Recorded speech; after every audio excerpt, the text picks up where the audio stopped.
She had the clipboard, the designer heels, and 6 years of ruling the HOA like her own personal kingdom. What she didn't have was the legal authority to back any of it. That morning, Linda Hawthorne marched up my driveway, waving a violation notice like it was a royal proclamation of $500 a month just for parking my own trucks on my own land. The arrogance was staggering. These HOA-powered junkies acted like they owned the people as well as the property. While she threatened to take my home over too many vehicles, her husband's massive RV sat parked permanently in their yard, a towering monument to pure hypocrisy. She genuinely thought she could force me out while breaking her own rules without consequence. What she didn't know was that hidden in the dusty corners of the county's public records was a detail that would flip everything. Something that would turn her from the queen of the neighborhood into a criminal defendant faster than cement hardens in August heat. Have you ever wanted to completely dismantle someone who believed they could control you? That's exactly what happened here, and the fallout is still local legend in Riverside County. Here's how it all began. My name's Mike Torres, I'm 52 years old and run Torres Concrete Solutions in Riverside,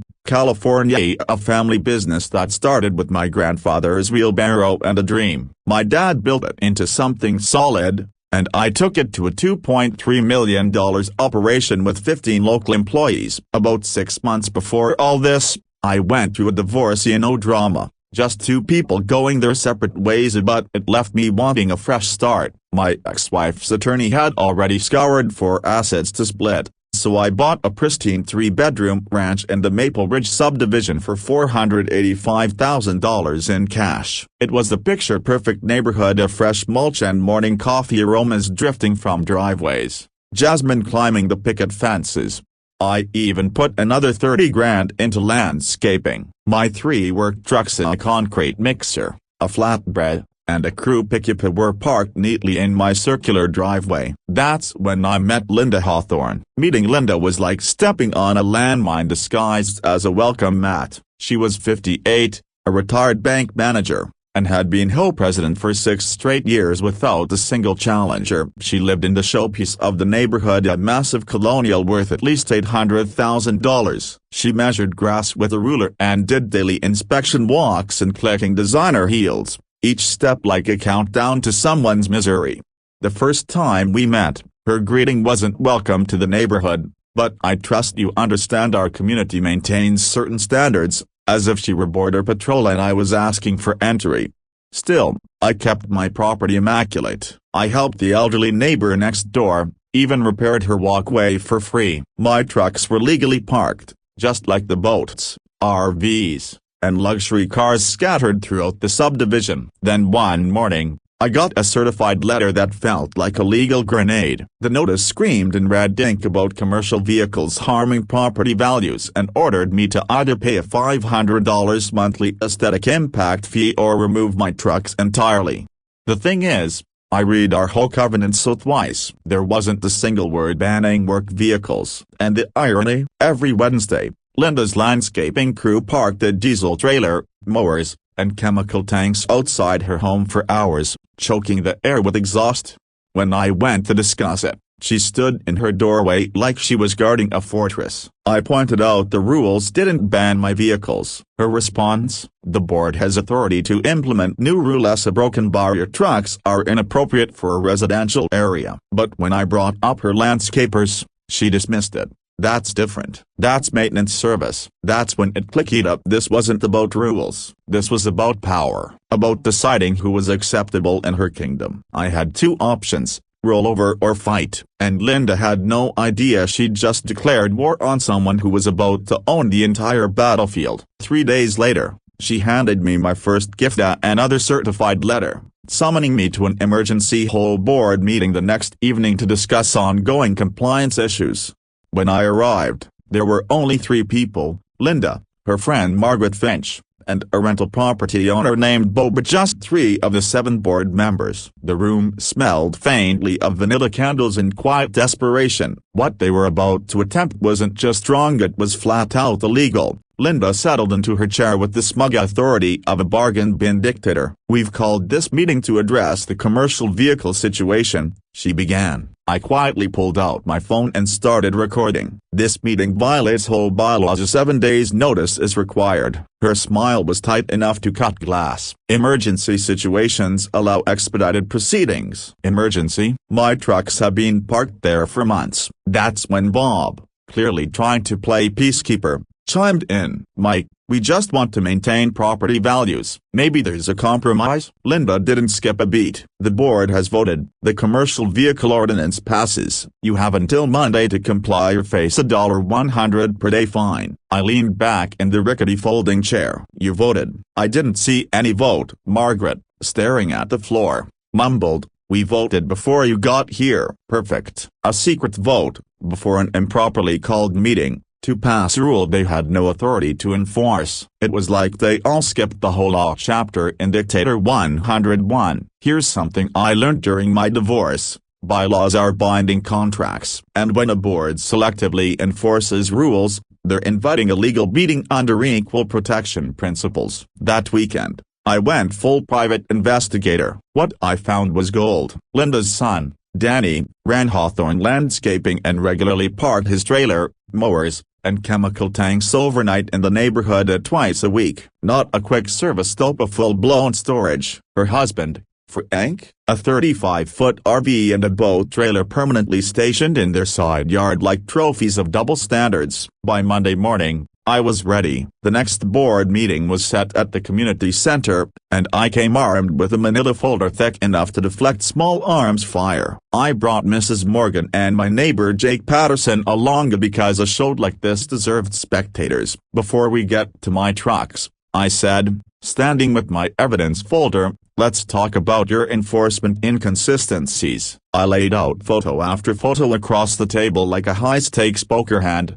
Danny's landscaping trailer parked overnight, Frank's RV and boat in plain violation of the so-called aesthetic standards, 3 other neighbors' work vans, boats, and RVs apparently invisible to Linda's laser vision. The room went silent, so quiet you could butter bread with it. Bob looked like he'd rather be getting a root canal, and Margaret's frantic pen clicking sounded like a woodpecker in distress. This is targeted harassment, I said. You've created rules to single me out, while giving friends and family a free pass. Linda's face was creeping toward fire engine red. Those are different situations. How exactly? My husband's RV is grandfathered and under previous regulations. Show me those regulations. Silence. The air conditioning hummed in the background, like it was laughing at them. And your son's overnight parking. That's temporary business equipment staging. My trucks are temporary business equipment staging, I said. And your son's 500-gallon chemical sprayer, isn't they industrial? Jake Patterson,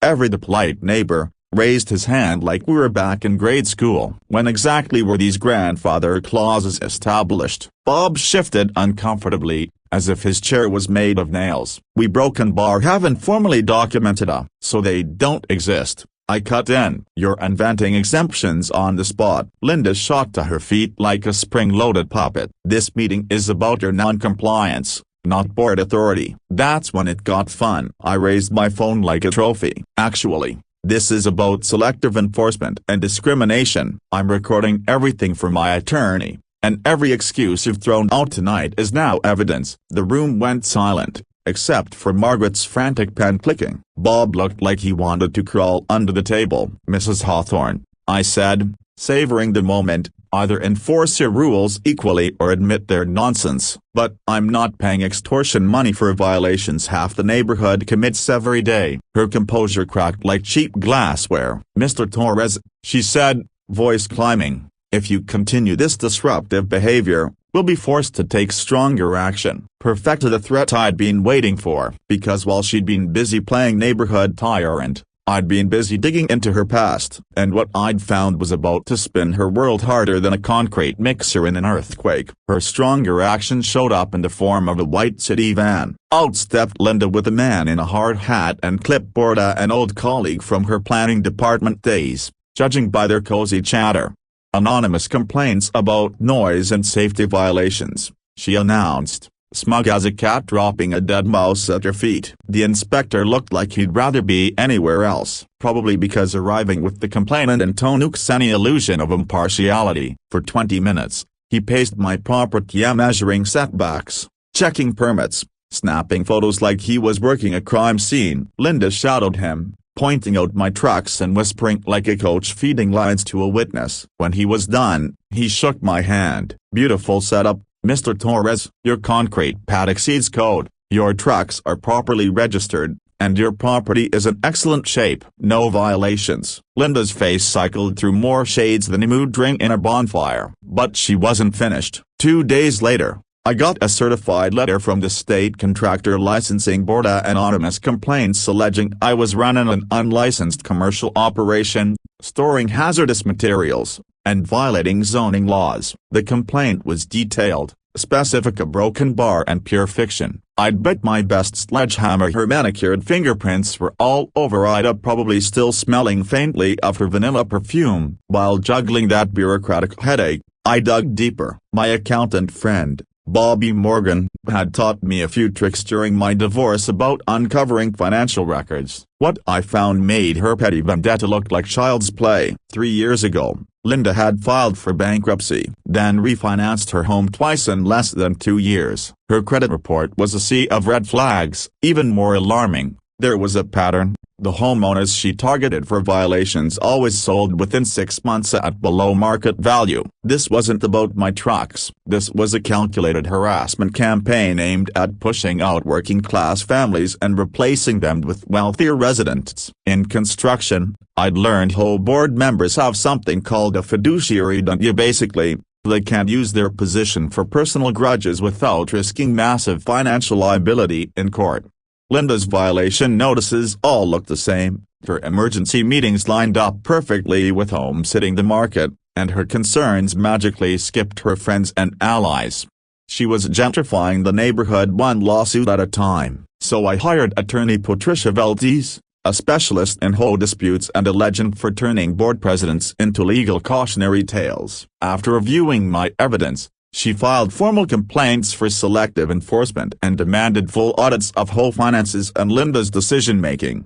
Patricia's smile while explaining the potential damages reminded me why I always hired the best subcontractors. Linda's counterattack was predictably and desperate. She called for a special assessment vote, $5,000 per household for beautification and community enhancement. At the meeting, the fluorescent lights hummed overhead like irritated hornets while she pitched it as a way to maintain neighborhood standards and attract quality residents. Her supporters, mostly retirees and McMansion owners, nodded like dashboard bobbleheads. Working families just looked gut-punched. Afterward, in the parking lot, Linda cornered me. The cooling asphalt carried the smell of her perfume in her panic. "Mr. Torres," she said, "this could all go away if you'd just be reasonable about your trucks." I pulled out my phone and hit record. Define reasonable. Her eyes glittered like broken glass under the streetlight. "A modest relocation fee to cover administrative costs, a broken bar, $50,000.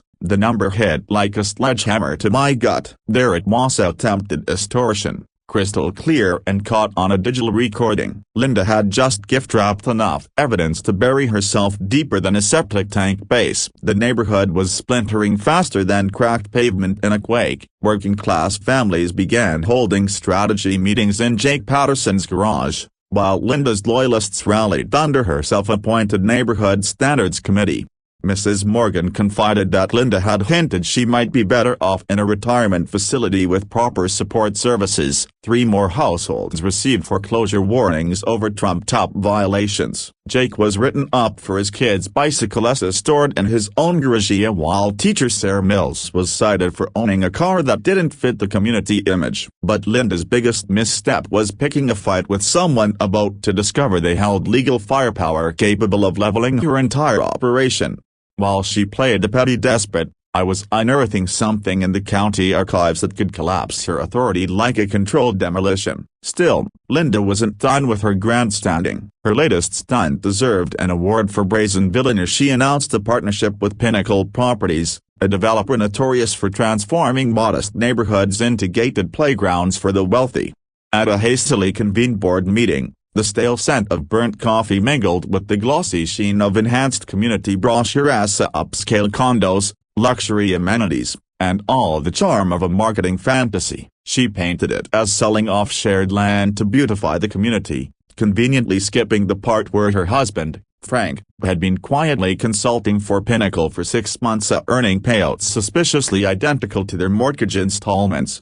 I'd already uncovered Frank's consulting fees and financial documents but decided to let Linda dig her own hole before handing her the shovel. Meanwhile, Jake, taping into his background in journalism, was compiling a dossier on her backroom dealings, complete with license plate photos and meeting logs. What we pieced together was a predatory acquisition plan to buy up struggling homes cheap, then redevelop into luxury housing beyond the reach of the families who lived here now.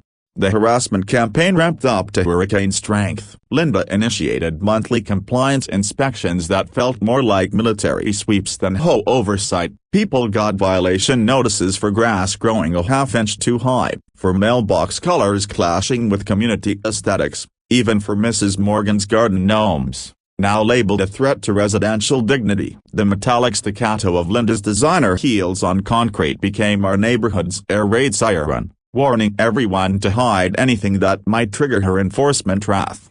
My concrete business became her personal target. She threatened to ban my clients from driving into the neighborhood and warned of legal action for chronic non-compliance. When the Hendersons hired me to redo their crumbling driveway, Linda stationed herself like a low-rent surveillance agent, photographing truck deliveries and timing cement pours to the second. She even tried to shame neighbors for hiring me, accusing them of evading standards violations. Watching her attempt to intimidate 40,000-pound concrete mixers was like watching someone try to hurt elephants with a feather duster. Then came her nuclear move via filing liens against 5 homes, mine included, for unpaid fines and assessments, threatening foreclosure in 90 days if we didn't pay. The notices, dressed up in official courthouse formatting, were built on legal footing shakier than a condemned foundation. That's when I got serious. On attorney Patricia's advice, I requested the HOA's full records under state disclosure laws. What came back was dynamite proof Linda had siphoned association funds to cover personal legal fees, rebranding her bankruptcy attorney costs as administrative consultations. Reserve funds earmarked for maintenance had been funneled into expenses that lined up neatly with her own financial crises. The smoking gun, emails between Linda and Pinnacle discussing demographic optimization and removing problematic residents. Their strategy openly targeted working-class and minority homeowners, with plans to fabricate violations and fast-track foreclosures. Mrs. Morgan broke down as she told us Linda had brought her legal papers proposing to declare her incompetent so she'd be moved out for her own good. Jake had records of his children's toys being classified as unsightly degradation, and Sarah Mills faced relentless citations for daring to drive a Honda instead of a high-end SUV.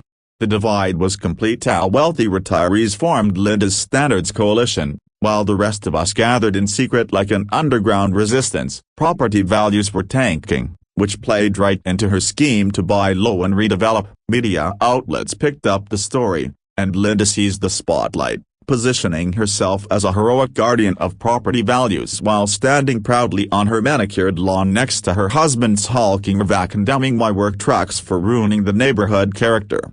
Her hypocrisy was thicker than fresh cement. But while she posed for cameras, I found something in the county records that would flip the script. My property's legal classification as something Linda had completely overlooked would turn the hunter into the hunted. The breakthrough came on a rainy Thursday in the county recorder's office, air heavy with the scent of dust and aging paper. Patricia had suggested digging into the original subdivision documents. Instead, we stumbled onto legal TNT that could obliterate Linda's reign. Dorothy, the eternally cheerful clerk who'd been filing deeds since the disco era, pulled a brittle, yellowed plat map from 1987. The paper crackled like dry leaves as she spread it on the worn counter. The moment I saw it, I knew everything was about to change. Something in the paperwork made Patricia stop mid-sentence. My property wasn't labeled like the rest. Instead of the standard residential designation, it carried a master developer lat tag,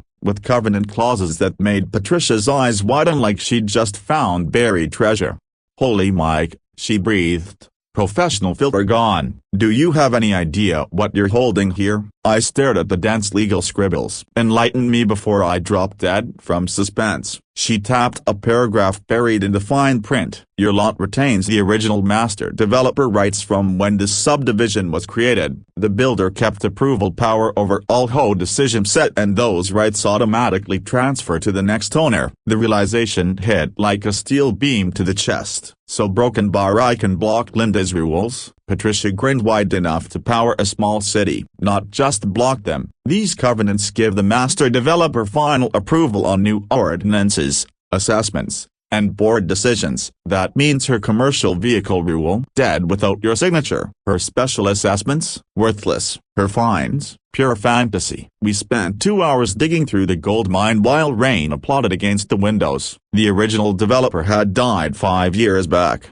and his estate including my house had carried those powers along. The prior owner either didn't notice or didn't care. All of it had transferred to me. I'd been walking around with a legal wrecking ball while Linda swung foam pool noodles. Patricia explained the full scope. "You master developer rights meant 51% voting power in home matters. I could remove board members with a month's notice, override rules passed without my consent, and even demand financial damages for harm caused by invalid board actions." The taste of victory was sweet, but the idea of using this to protect others was even sweeter. Linda had spent years intimidating working families, bullying seniors like Mrs. Morgan, and discriminating against anyone who didn't match her manicured vision of suburbia. Now I had the authority to end her reign for good. Patricia urged patience. "If we strike now, we'll win. But if we wait, we'll bury her. Let her keep digging while we gather everything. When we reveal your status, the fallout will be devastating. Every fine, every threat, every really evidence of fraud and potential criminal charges." I thought of Mrs. Morgan facing threats to declare her incompetent. Jake Patterson, harassed over toys in his yard. Sarah Mills, targeted for her car. Linda had been playing chess, thinking she was queen and never realizing I owned the board, the pieces, and the table. Leaving the courthouse that evening, I felt like I'd inherited a kingdom. Linda had been trying to exile the one person with the legal power to erase her authority in a heartbeat. The predator was about to learn she'd been hunting an apex predator and her season had just closed. Saturday morning,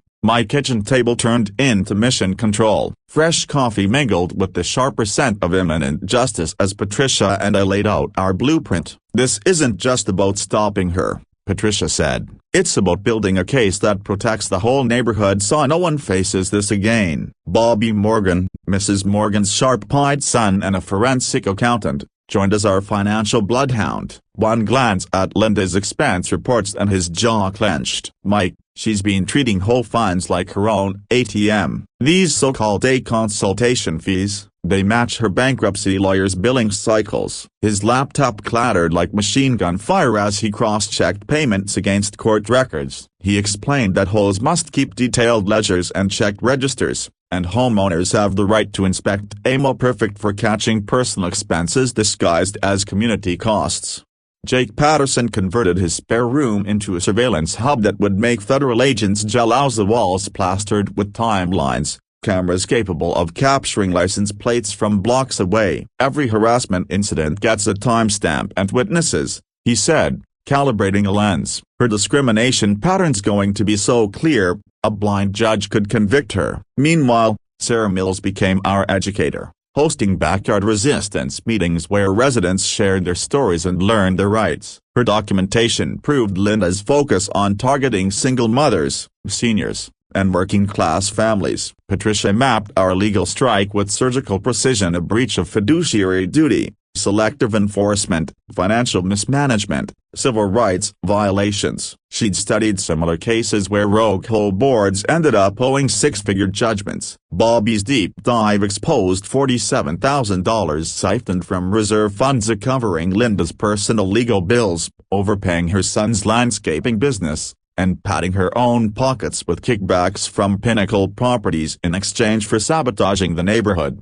Jake's cameras captured her double standards in living color: her son's industrial gear parked overnight without penalty, her husband's oversized RV in violation of the very rules she weaponized, her own vehicles over the parking limit while legitimate maintenance requests went ignored.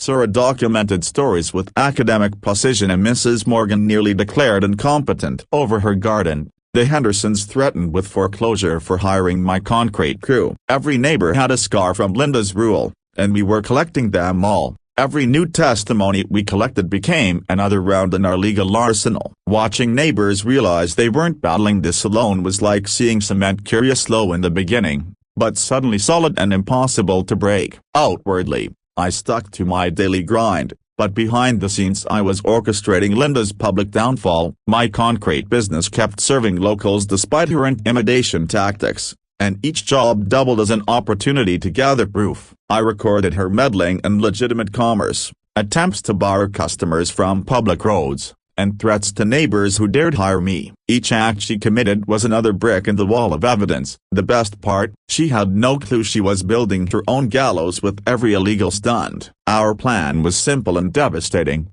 let her keep digging until retreat was impossible, then unleash everything at a community meeting packed with neighbors and the press. Linda had spent months fortifying her petty empire, never realizing she was documenting her own destruction. The predator had become the prey, and she was stepping deeper into a trap baited with her own arrogance and held together by our patience. When she saw her harassment failing, Linda's desperation spiked. Just 2 weeks after our last planning session, I got a foreclosure notice that looked more official than a Supreme Court ruling. Heavy legal paper, the stench of fear, and the cost of high-end attorneys clung to it. She claimed the right to seize my property over bogus violations and unpaid fines, setting the sale for the next month. She thought financial intimidation would make me fold. What she didn't realize was that every threatening paper she filed buried her legal coffin deeper. Then came the sabotage. Quiet at first, like termites gnawing inside a wall. My work truck suffered mysterious damage: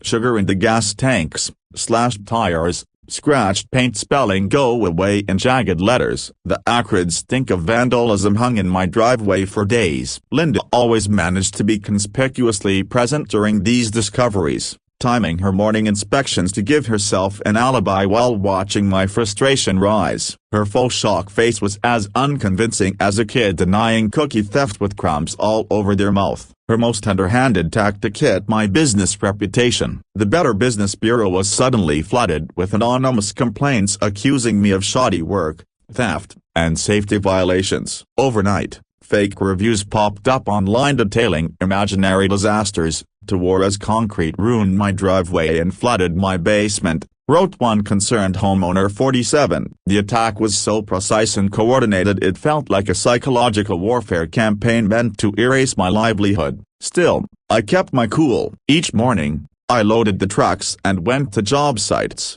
documenting every act of harassment without letting it derail my routine. My crew sensed the tension but mirrored my calm, treating her nonsense like bad weather that would eventually pass. The rumble of concrete mixers at dawn became our anthem of defiance, drowning out her clicking heels and whispered threats. Meanwhile, Jake Patterson's surveillance was paying off. His telephoto lens caught late-night strategy meetings in Linda's backyard, where she handed out assignments to her loyal coalition. Margaret Finch was told to file noise complaints anytime my crew started before 8 a.m. Bob's job was to photograph every neighbor who hired me. Her husband Frank was ordered to tail my trucks and report any traffic slip-ups. It was a petty conspiracy with the structure of a military op. The pressure on the neighborhood was reaching explosive levels. 3 more families received foreclosure threats over violations so absurd they could have been sitcom material. The patrols were cited for hanging laundry outside. Apparently, it caused visual pollution. Elderly Mr. Rodriguez was fined for parking his old plumbing truck in his driveway because it had a business logo on it. Neighbors started comparing violation letters like trading cards, laughing at the ridiculousness. Local news took notice when Linda staged a press conference, standing on her manicured lawn ironically, beside her husband's forbidden RV, announcing a partnership with Pinnacle Properties to upgrade neighborhood demographics. Her hypocrisy was as thick as wet cement. Reporter Amanda Morgan grilled her with questions about selective enforcement, turning Linda's prepared speech into a clumsy dodge fest worthy of a crooked politician. Then Linda went nuclear. She arranged for weekly city inspections of my property based on anonymous safety complaints. The visits cost taxpayers money and accomplished nothing but harassment, but Linda's political connections kept them coming. The sound of city vehicles in my driveway became as routine as the mailman, only far more irritating. Finally, she tried to kill my business at the route of filing formal complaints with the planning department to have my license suspended, claiming I was running an illegal commercial operation from home and storing hazardous materials on site. The citations piled up, permits violated, zoning rules allegedly ignored, each document crafted with surgical precision and timed perfectly to overlap with my foreclosure battle. It was a textbook pressure campaign, meant to crush my resolve. But I stayed calm, the kind of calm you have when you're holding a royal flush and everyone else is bluffing with scraps. Linda's credibility and influence burned away like kindling in a raging fire, while I quietly built a case that would haunt her for years. Every dirty trick was logged, every false accusation captured, every abuse of power frozen in photographs. She thought we were playing chess. I was waging a multi-dimensional war with weapons she couldn't imagine. Her final desperate plays hit with the force of a Category 5 storm. 3 days after the news report aired, a sharply dressed man in a high-end suit showed up at my door, briefcase in hand. The morning carried that charged, metallic smell of a storm about to break. He introduced himself as Richard Castellanos, attorney for concerned community stakeholders. His cologne could have knocked out a horse, and his smile had the charm of a tax audit. "Mr. Torres, my clients are prepared to make you a generous offer to put this unfortunate matter to rest." The number was outrageous, of $50,000 in cash if I would move my business elsewhere and withdraw all complaints against Linda and the home. He slid a cashier's check across my kitchen table like a blackjack dealer sweetening the pot. "Think of this as a goodwill gesture," he said. "Of course, if you'd prefer ongoing legal headaches and business interruptions, that's your choice." I hit record on my phone and watched his polished exterior start to chip. But Linda's campaign of harassment wasn't done evolving, it metastasized. The smear tactics graduated from online reviews to full-blown character assassination. Anonymous calls to Child Protective Services claimed my work created dangerous conditions for neighborhood children. CPS showed up at Jake Patterson's house, questioning his parenting and inspecting his property. The sound of officials grilling parents over my legitimate business sent my blood pressure through the roof. Her attacks spread to elderly residents. Sweet Mrs. Morgana, who used to bake cookies for neighborhood kids, suddenly had Adult Protective Services knocking, citing concerns about her competence and home upkeep. Watching her confusion was like seeing someone kick a puppy. It took everything I had not to go scorched earth right then. By now, Linda's operation had the sophistication of organized crime. City officials, shady contractors, and a network of enforcers worked in lockstep. Her husband Frank shadowed my trucks, snapping license plates and tracking deliveries like a wannabe spy. Her son Danny underbid me on local concrete jobs, sometimes 30% below cost, just to undercut my business. It was calculated economic warfare. The breaking point came when Linda called an emergency meeting to declare the Pinnacle Properties deal a done deal. The community center buzzed with tension as she unveiled glossy renderings of luxury condos replacing our modest homes. "Current residents will have first opportunity to purchase," she said with the smoothness of a snake oil peddler. The subtext was obvious: comply, or be priced out. Support for her crumbled. Margaret Finch quit the board after learning about an ongoing criminal investigation into home finances. Bob, realizing his rental units were now in Linda's crosshairs, flipped sides overnight. Even her closest allies started whispering about her erratic behavior and blatant self-interest. Still, she pushed further, announcing foreclosure proceedings would move ahead regardless of resident opposition, claiming her board powers outweighed individual property rights. She truly believed she was some kind of municipal overlord. Her words were recorded from multiple angles, ready for illegal use. Then she went physical, literally blocking my customers' trucks from entering the neighborhood, clipboard in hand, demanding IDs and threatening trespassing charges. Seeing her try to intimidate union concrete drivers was like watching someone try to push a freight train. It wasn't going to end well for her. Meanwhile, My counter-strike was almost ready. Patricia had confirmed every master developer document with county officials. Bobby's forensic accounting laid out Linda's embezzlement in black and white. Jake had hours of video that prosecutors would drool over. The media had been briefed. The legal filings prepped. Linda had built her own scaffold, and the trapdoor was about to open. The annual home meeting arrived like Judgment Day. 89 of our 94 homeowners crammed into a room built for 50, folding chairs squeezed shoulder to shoulder. The AC couldn't keep up, the air thick with sweat, anxiety, and the tang of industrial floor cleaner. News crews set up in the back, their lights flooding the room. The whole thing had morphed into something that looked more like a courtroom drama than a neighborhood meeting. Officer Martinez from the sheriff's department stood by the exit, clearly brought in for crowd control but wearing the expression of someone who fully expected the evening to turn into front-page news. Linda made her grand entrance like a monarch strutting toward her coronation. Each click of her high-end heels on the linoleum landed with military precision. She wore her priciest suit, clutching a leather portfolio so thick it could have stopped a small-caliber bullet, radiating an aura of confidence, a confidence that was about to be shattered.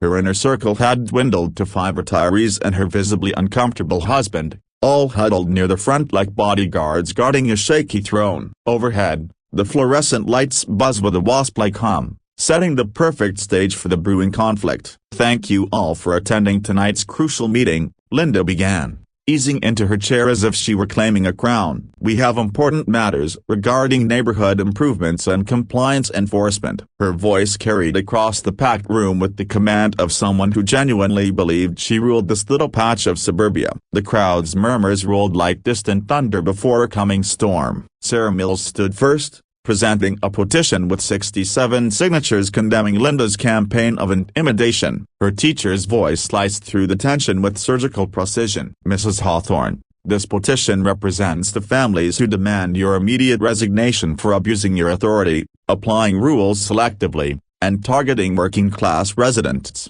The applause hit like a sudden burst of machine gun fire against concrete walls. Jake Patterson followed, armed with his detailed harassment timeline. As he read aloud each incident, Linda's face cycled through shades faster than a flickering neon sign. Violation notices aimed at single mothers, elderly residents threatened with incompetency hearings, and repeated targeting of minority homeowners. Cameras captured every shift in her expression. "This isn't community improvement," Jake declared. "It's ethnic cleansing dressed up as property management." Linda's composure cracked like a sidewalk under a jackhammer. "These accusations are nothing but the lies of troublemakers trying to undermine legitimate board authority," she snapped, her professional facade gone. She jabbed a finger toward me. "Mr. Torres and his followers are dragging this community down. If this continues, we will have no choice but to take stronger legal action." That's when Mrs. Morgan rose, her frail frame trembling but her voice carrying a raw emotional weight that silenced the room. "You tried to have me declared incompetent because my garden didn't meet your standards," she said, tears streaking her cheeks. "You threatened to take my home because I'm old and foreign. This is America. You can't steal our homes just because we're different." The room erupted in support, the kind of applause that made Linda's remaining allies shrink in their seats. Then I stood, briefcase in hand, walking toward the podium with the slow, deliberate pace of someone delivering a final verdict. The noise died into a silence so deep you could hear the air ducts sighing overhead. I opened my case and pulled out the documents that would turn her world upside down. "Before Mrs. Hawthorne threatens any more foreclosures or seizures," I said, my voice reaching the back wall, "she should know something about my property deed." I placed the master developer covenant on the overhead projector. Gasps rippled through the crowd as the legal language appeared. "According to county records and HOA covenants, my property still holds master developer rights from when this subdivision was first created. Every rule change, assessment, and board decision requires my approval." The silence thickened. Linda's complexion drained to chalk. "Those documents are fake," she stammered, her voice brittle as glass. But Patricia was already stepping up with authenticated county records and airtight legal opinions. "As master developer," I continued, "I'm voiding every ordinance you've passed, invalidating every fine you've issued, and declaring your foreclosure threats worthless." The crowd erupted, cheers and clapping like a controlled demolition going off. Linda sat frozen, disbelief written all over her face. "And one more thing," I said, holding up another file. "I'm calling for your immediate removal from the board for financial misconduct, abuse of authority, and civil rights violations." Patricia handed over Bobby's forensic report of $47,000 of community funds siphoned for personal use. "Your actions constitute criminal fraud," I finished, "and law enforcement will be following up." As Linda tried to bolt, the sharp click of her heels now sounded more like retreat than command. Officer Martinez stepped forward. "Ma'am, please remain seated. Detective Williams needs to discuss some financial irregularities with you." The room watched in stunned awe as Linda's empire collapsed in real time, authority evaporating under the harsh light of truth. It was like witnessing the sunrise after the longest, darkest night imaginable. Within a single day, Linda found herself staring down criminal charges: embezzlement, attempted extortion, and abuse of public trust. Her mugshot lit up the evening news under the headline, "Former HOA tyrant arrested for fraud." The expression on her face, the look of someone realizing they'd been bluffing in a poker game against a pro while holding nothing but cocktail napkins. The district attorney's office, catching the scent of corruption like hounds on a hot trail, quickly added charges of conspiracy and civil rights violations after combing through Jake's treasure trove of surveillance evidence. The transformation in our community came faster than wet cement setting in a summer heat wave. That same evening, we held an emergency board election. Sarah Mills won the presidency in a unanimous vote, backed by a slate of hard-working families who understood that neighborhoods flourish through inclusion, not exclusion. The new board's first order of business: return every stolen cent. $23,000 was refunded to families Linda had bled dry with her harassment schemes. Mrs. Morgan accepted her check with tears on her cheeks and promptly used it to expand her garden into a riot of blooms every single color Linda once banned. From there, recovery exceeded our wildest expectations. The HOA's insurance company, confronted with Bobby's airtight forensic accounting, settled faster than a building demolition crew on payday. Legal fees, covered. Harassment victims, compensated. Linda's frozen assets were earmarked to support neighborhood projects for years, and the shady development deal with Pinnacle Properties collapsed like a sandcastle at high tide when investors learned of her fraud allegations. My concrete business took off like a rocket. Word spread across the region through news features and social media, turning my mixer trucks from evidence of non-compliance into rolling emblems of resilience. Neighbors who once feared losing their homes now hired me to pour driveways, patios, and foundations as some of my most loyal customers to this day. Even better, friendships blossomed where hostility once grew. Jake Patterson and I discovered a shared love of photography and construction, teaming up on neighborhood projects that brought people together like perfectly blended concrete. Sir organized monthly potlucks where the aroma of home-cooked dishes from every culture replaced the sour tension of old home meetings. Even Margaret Fincher, the once reluctant board member, stood up at a community event to apologize publicly. She joined our volunteer committees and proved that redemption was possible for anyone except the truly corrupt. Our proudest accomplishment was creating the Neighborhood Heroes Scholarship for local students pursuing skilled trades. We funded it with recovered money and community donations, naming it in honor of Mrs. Morgan's persistence, Jake's investigative grit, and Sarah's leadership. Our first award went to a gifted young Latina studying concrete technology. Watching her accept it felt like pouring the perfect foundation for the future. The annual Unity Festival became our way of celebrating diversity's triumph over discrimination. Food trucks from every background lined streets where Linda once paced with her ruler, while kids laughed and played in spaces she'd labeled unsightly. The smell of sizzling empanadas, barbecue, and curries mixed with laughter, erasing the last traces of her reign of fear. Our story spread far beyond city limits, inspiring other communities facing the same kind of institutional bullying. Linda's legal troubles only grew while federal civil rights charges, a suspended law license, and a string of civil lawsuits that would drain her for decades. Fittingly, the woman who tried to seize our homes lost her own to foreclosure, courtesy of the same justice system she once abused. 18 months later, I'm standing in my driveway, coffee in hand, watching kids pedal their bikes down safe streets. My 3 work trucks gleam in the sun like monuments to perseverance. Mrs. Morgan waves from behind her garden of defiant beauty. The morning air carries the scent of fresh mulch and coffee, not vanilla perfume and quiet threats. The truth is simple. Ordinary people can topple extraordinary bullies when they unite and fight with both courage and strategy. If you've lived through your own HOA nightmare, know these you can win. Share your own stories in the comments so your experience might inspire our next Justice episode. And if this saga of standing up to suburban tyranny got your blood pumping, tap that subscribe button for more HOA secrets, because we're just getting started proving that bullies always get what's coming to them. Thanks for spending part of your day with us here on HOA Secrets, where crooked boards finally meet their match. If you enjoyed today's drama, hit like, drop your favorite moment in the comments, and make sure you're subscribed so you don't miss what's next.